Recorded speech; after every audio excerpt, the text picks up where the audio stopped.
pouquinho sobre a situação da educação aqui no país? A Fundação Getúlio Vargas afirmou hoje que Carlos Alberto Decotelli não foi pesquisador ou professor da instituição. O currículo cheio de erros do novo ministro da Educação pôs em xeque a sua confirmação no cargo. A posse, inclusive, foi adiada. Decotelli já teve o doutorado e o pós-doutorado questionados por universidades estrangeiras e é acusado de plágio no mestrado. Publicamente, Jair Bolsonaro disse que Decotelli é ministro e tem capacidade para gerir a pasta. Ele até publicou nas redes. Vamos dar uma olhada nessa publicação que ele fez. Ele publicou, inclusive, em apoio ao ministro. Disse ele, olha lá, senhor Decotelli não pretende ser um problema para a sua pasta, para o governo, bem como está ciente de seu equívoco. Todos aqueles que conviveram com ele comprovam sua capacidade para construir uma educação inclusiva e de oportunidades para todos. No entanto, informações de bastidores apontam que Bolsonaro já estaria, inclusive, atrás de um substituto para comandar o MEC, depois que o atual nomeado perdeu apoio entre os militares, principalmente, que foram responsáveis por essa indicação. Bom, para uma conversa sobre educação, sobre os rumos do país, a gente recebe agora o João Carlos Salles, que é reitor da Universidade Federal da Bahia e presidente da Andifes, que é a Associação Nacional dos Dirigentes das Instituições Federais de Ensino Superior, e ele está lançando, inclusive, pela editora Boitempo, o livro Universidade Pública e Democracia. Olá, professor, é um prazer recebê-lo aqui no Bom para Todos. Tudo bom? Um prazer, Thalita, estar aqui com vocês.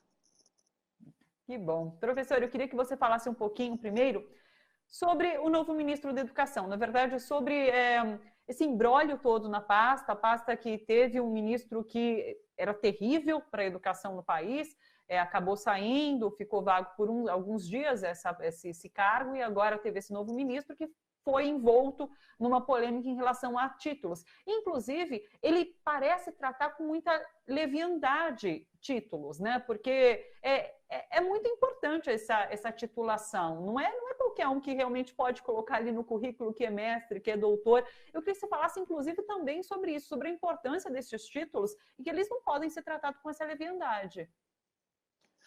Primeiro, Thalita, a própria plataforma Lattes exige grande respeito. É uma plataforma comum, é um grande achado brasileiro, não é? Ter uma plataforma, isso não há similar, ou se há similar, é algo que decorreu da própria plataforma Lattes, uma ideia de você ter um banco de currículos conhecido pela comunidade, que serve para orientar muitas políticas públicas, para apresentar linhas de pesquisa que são desenvolvidas por pesquisadores do Brasil, etc.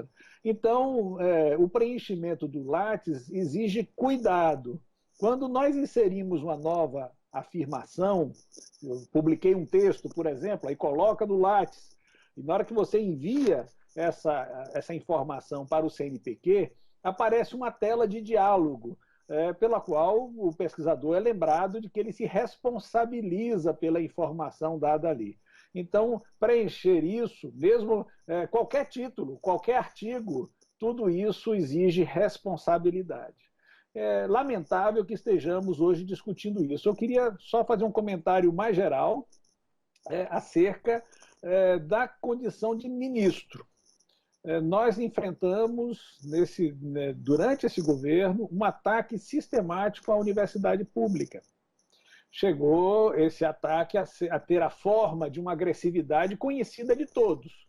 Uma agressividade que se manifestava no Twitter, se manifestava publicamente com posições contrárias a áreas do conhecimento, com posições contrárias à vida universitária, às vezes sendo apontada a universidade como lugar de balbúrdia, etc.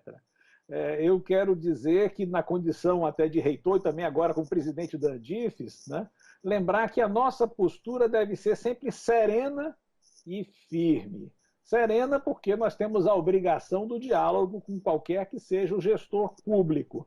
Ao mesmo tempo, não importa se ele tem polidez ou agressividade. Nós devemos reagir com precisão, sobretudo porque, com polidez, pode continuar políticas de ataque à universidade. E aí temos que, então, respirar com tranquilidade, com o sentimento de que nós estamos aí defendendo um patrimônio da sociedade e reagir a qualquer que seja o estilo do ministro. E lamentar esse episódio, né, que é um episódio que ultrapassa a descrição de qualquer política pública para a educação, e, aliás, não envolve nenhuma política pública para a educação. Não se tem oferta de uma política pública de investimento nas universidades como é necessário. É isso que eu ia comentar, porque a gente já conversou com vários especialistas aqui de diferentes áreas e todos eles colocam, quando se trata especialmente da educação, é que esse governo nunca apresentou nada propositivo, é sempre no sentido de destruir o que foi construído até esse momento. Então, é difícil essa atuação quando você fala de que teremos que reagir, é difícil essa atuação de ter sempre que reagir e não ter uma conversa saudável que proponha rumos para o país, né? Você veja só, o ministro que saiu anteriormente, ele deixou algo simbólico. Ele revogou uma portaria que apenas estimulava as instituições a adotarem políticas de ações afirmativas na pós-graduação. Essa portaria, já houve até a revogação da portaria, mas aí o recado está dado. Nós temos um governo que parece realmente não prezar por garantir no espaço da universidade a inclusão devida. Esses são os sinais que nós temos tido. Por exemplo, foi encaminhado um projeto Futurice, uma versão finalmente de Futurice para o Congresso. E o que é que nós vemos desse projeto? É um projeto que até no título mostra ser unilateral, parcial, chama-se Programa Institutos e Universidades Empreendedoras e Inovadoras, como se fosse favorecer somente uma dimensão da vida universitária. Só que a universidade ela é muito mais ampla que isso. Ela é ensino, pesquisa, extensão. Você tem o luxo de encaminhar, até o assinte de encaminhar um projeto para financiar as universidades, ou para que, na verdade, as universidades procurem financiamento, onde até uma dimensão fundamental da universidade pública é ignorada. Não se menciona a extensão uma vez sequer, se agride a autonomia das universidades, se chega a mencionar que bolsas da CAPES serão dirigidas para aqueles que adotarem essa postura. Ou seja, na verdade, é um projeto de não financiamento, de não compromisso do Estado com o financiamento público do ensino superior. Essa tem sido a realidade e tem sido de algo difícil. É verdade que o MEC tem outras facetas, ou seja, há programas que continuam, há gestores responsáveis também, nós não vamos deixar de estar dialogando. Por exemplo, no momento da pandemia, pleiteamos recursos, houve recursos destinados especialmente a ações na universidade, nós temos que respeitar esses gestos, mas lembrar que o pano de fundo não tem sido esse, o pano de fundo tem sido uma imagem depreciativa, acusações acerca do que é a universidade. Professor, inclusive você dedica uma parte do seu livro, do Universidade Pública e Democracia, a uma análise, inclusive, sobre esses desmanches, ataques do governo à educação, à universidade, e com especial atenção ao programa Futurice, né, que você comentou agora há pouco. Eu queria saber, eu ouvi falar, inclusive, li alguma coisa a respeito, que com a saída de Weintraub, o Futurice seria enterrado, mas não é o que você aponta, continua em discussão, inclusive, esse projeto. Veja o que aconteceu. O Futurice hoje está sem pai nem mãe, digamos assim, né? Ele foi encaminhado ao Congresso, mas foi encaminhado sob os auspícios do ministro anterior. O que importa registrar é que esse projeto tem, talvez, traços cultivados por outros gestores do atual governo, né? Ou seja, uma ideia de diminuição do tamanho do Estado, uma ideia de diminuição da importância da universidade. Aí, mencionando, aproveito para dizer, o livro é um pouco isso. O livro reflete sobre a universidade pública, a sua importância estratégica e seu papel duplo em relação à democracia. Tanto externamente, porque as universidades sempre foram um lugar de defesa das liberdades democráticas, mas como internamente também. Eu acho que a universidade é um lugar de grande experimento de produção de mérito, de transformar as pessoas, de ampliar seus direitos, de possibilitar um acesso a bens de cultura essenciais. E é uma instituição também plural. Por sua natureza, ela é lugar de conhecimento e solidariedade, porque ela é plural, ela exercita várias formas de democracia. Então, no fundo, no livro, pela Boitempo, fiquei muito contente de estar lançando um livro pela Boitempo, editora de grande prestígio e grande qualidade. Eu faço uma reflexão sobre o lugar da universidade, a sua natureza presencial, a sua natureza democrática e como hoje apostar na universidade é apostar no futuro da sociedade. Ou seja, é um equipamento de Estado, de longa duração, e não um equipamento provisório, né, que venha apenas a atender a esse, ou sofrer, ou temer essa ou aquela injunção de algum governo. Nosso projeto é mais largo. Queria continuar falando, inclusive, sobre o livro Universidade Pública e Democracia. Você cita a defesa de um modelo radicalmente democrático. O que é esse modelo? Eu queria que você falasse um pouco sobre ele. Primeiro, eu considerar que a universidade ela não é uma repartição pública qualquer. Né? Ela não é mais uma instância qualquer. Por quê? É por algum direito divino? Não, é porque ela realiza um gênero de autonomia que depende da reflexão da sua comunidade. Ou seja, é uma instituição reflexionante, ela decide quem deve ser seus dirigentes, ela convive com várias formas de representação democrática, tanto a democracia direta, no diretório acadêmico, por exemplo, nas assembleias, que decidem ou não certas mobilizações em defesa das categorias, quanto dos conselhos superiores, representações, e no própria reitoria. O reitor representa certos valores, ele precisa encarnar esse laço democrático. Então, a instituição universidade, ela precisa aprofundar essa multiplicidade de meios porque a democracia se exerce. É assim que ela se torna um experimento radical de exercício democrático. E também ela é um experimento radical porque ela não só permite o acesso de estudantes, quando ela expande suas vagas, mas ela tem um trabalho que começa aí. Veja, a universidade, ao longo do tempo, serviu muitas elites, né? E, em certa medida, um pouco do que nós penamos hoje é porque as elites parecem ter se desencantado com a universidade. E nós precisamos recuperar uma aura, mas não por esse caminho elitista, e sim um caminho de dizer, olha, nosso povo, dentro da universidade, com a sua multiplicidade, pode enriquecer com seu talento essa instituição.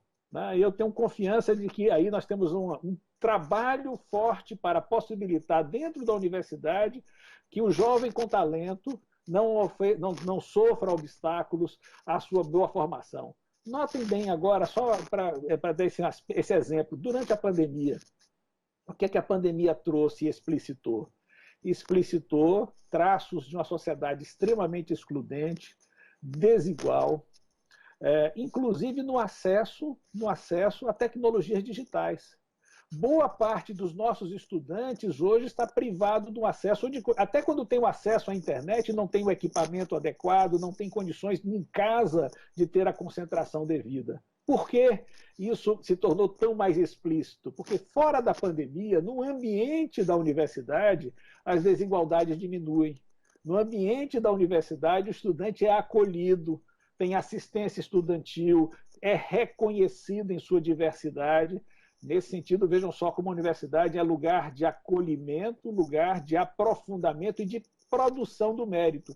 Não do mérito prévio dos privilegiados, mas da produção do mérito de quem realmente tem talento e vai encontrar aí, nesse espaço que diminui as diferenças, diminui as desigualdades, um lugar para florescer, a expressão que nós usávamos antes em filosofia. Professor, eu sei que no livro você também fala sobre a sua experiência como professor, como reitor da Federal da Bahia. Eu queria saber um pouquinho sobre como você viu, por exemplo, aquela medida provisória que inclusive foi devolvida pelo Senado, né, em que Weintraub poderia indicar reitores nesse momento da pandemia do novo coronavírus. Ainda bem que não foi para frente essa discussão, mas existe esse questionamento sempre sobre o governo querer, de alguma forma, interferir junto aos reitores de universidades e, para além disso, esse desmonte que tem acontecido, essa falta de investimento das universidades públicas. Como que você tem lidado com isso enquanto reitor de uma universidade tão importante? Infelizmente, essa tentativa não foi a última, né, talvez, mas certamente não foi a primeira. A medida anterior, a medida 914, já pretendia permitir uma composição de listas enviesadas que favorecesse a intervenção e indicação de pessoas simpatizantes do atual governo, mesmo que contra a vontade da comunidade universitária. Aí chegou no absurdo completo, né? No absurdo completo. Você sabe, né, que na Bahia tem um ditado: pense um absurdo, na Bahia tem precedente, vem do governador Otávio Mangabeira. Agora os absurdos não vêm da Bahia, não, vêm de Brasília. Esse absurdo era terrível, simplesmente usava o pretexto da pandemia para dizer: não dá para fazer eleição, vamos colocar alguém. Esse é o interventor, é a figura do interventor. Mas que isso tenha vindo como uma medida provisória do governo mostra o desrespeito sistemático do governo pelo exercício democrático de uma comunidade que escolhe seu dirigente. E, aliás, má gestão, né? Porque escolher o seu dirigente é escolher alguém em sintonia, alguém que conhece a universidade, alguém que é conhecido e respeitado. Não acolher isso, e, aliás, o governo tem procurado fazer isso em alguns lugares, não respeitar o primeiro indicado é exatamente... não só dar um exemplo de um espírito democrático deformado, ou seja, não democrático, mas é também dar um sinal claro de péssima capacidade de gestão pública. E aí as universidades têm enfrentado uma defasagem orçamentária muito significativa. Esperamos que a sociedade seja capaz de recuperar os laços com seu projeto de futuro, com o investimento que é necessário nas nossas infraestruturas de pesquisa, para a manutenção dos nossos serviços, para a garantia da pesquisa de qualidade. E aí o raciocínio, também lembrando a pandemia. Hoje as universidades públicas, juntamente com o SUS, são assim, equipamentos de Estado que dão uma melhor resposta à epidemia, com pesquisas, tentando identificar, testar vacinas, tentando identificar a dimensão da pandemia, etc. Imagine você, Thalita, o que não seria a nossa resposta se nós tivéssemos investimento ao longo dos anos, investimento mais substantivo. Claro, já tem sido rápida, né? Imagina realmente com mais investimento. Professor, eu queria que você falasse também um pouquinho sobre o dia a dia dos estudantes. Como que tem sido? Como que vocês têm feito o planejamento? Há quem diga, há quem fale sobre um ano letivo perdido. Como que tem sido aí na Bahia? Olha, aqui na nossa universidade, nós estamos trabalhando agora, construindo coletivamente uma proposta de retomada de atividades, mas nós não paramos, sabe? Nós fizemos um congresso virtual, por exemplo, aqui, 10 dias de atividades, 9 salas simultâneas, 642 horas de transmissão ao vivo, um espetáculo extraordinário, refletindo sobre o momento atual, refletindo sobre a pandemia e refletindo, claro, sobre também o coronavírus, mas não também no aspecto de como ele impacta as ações e desafia a educação. Esse congresso até se replicou na dimensão nacional, porque a Andifes, a Associação dos Reitores, também fez um congresso refletindo sobre isso, sobre a realidade e o futuro da universidade pública.